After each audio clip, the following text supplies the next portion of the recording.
Today, I'd like to read to you from Numbers chapter 11, verses 33 through 35, and talk to you about covetousness and quails. I mean the bird. You'll see what I mean here. Numbers chapter 11, starting at verse 33, where we read, "But while the meat was still between their teeth, before it was chewed, the wrath of the Lord was aroused against the people, and the Lord struck the people with a very great plague. So he called the name of that place Kilbrah Hatava, because there they buried the people who had yielded to craving. From Kibroth Hatava, the people moved on to Hazeroth and camped at Hazeroth." Now, a phrase we used when we tried to bring up our children was this: be happy with what you get. We used that phrase with our kids since they were little. The idea was simply this, that you can't have everything you want, and so you have to find a way to be happy with what you get. God tried to teach Israel this principle in the wilderness, but they did not take to the lesson very quickly.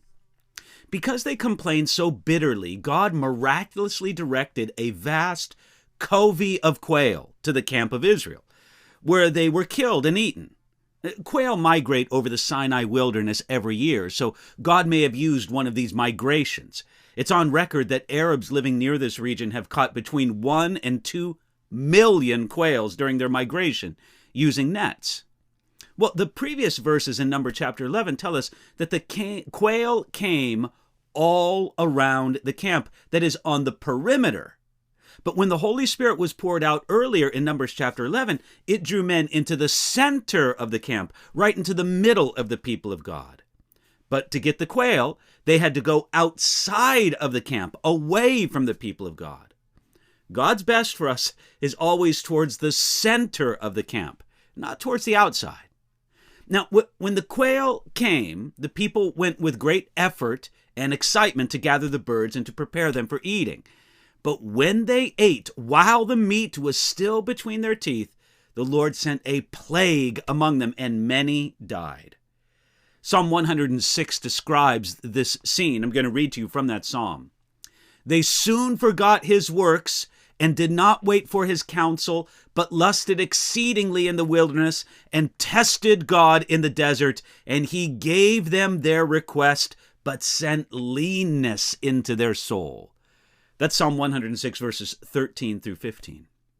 When we allow ungodly cravings to rule our lives, God may send us what we crave and leanness into our soul as well. Some of us say, hey, I always wanted to be lean. I could always drop a few pounds. But your body may benefit from some leanness, but your soul needs all the health-giving fatness you can possibly give it. You may want a lean body, but you don't want a lean soul. It's far better to have a fat soul, so to speak, than to be deprived of some sinful cravings. Now, how was this a help to Israel? It taught them not to be ruled by their cravings, and that lesson was a huge help to the nation. Promised land people must be ruled by more than their physical or emotional appetites. Some people never experience greater richness in their walk with God because they're ruled by their cravings instead of being yielded to the Spirit of God. They named that place Kibroth Hatava, which means graves of craving. How many people allow their cravings to lead them to a spiritual grave? How many people live in spiritual death because they yield to their cravings and never find victory over their lusts? Don't live your life in or walking towards a crave of graving. Ask God to make you happy with what you get. And that is every spiritual blessing that you have in Jesus Christ, in the heavenly places, at least according to Ephesians chapter 1, verse 3. It's far better than roasted quail. And this satisfaction with every blessing that you've been given in Jesus Christ is something that you can receive in Him and receive today.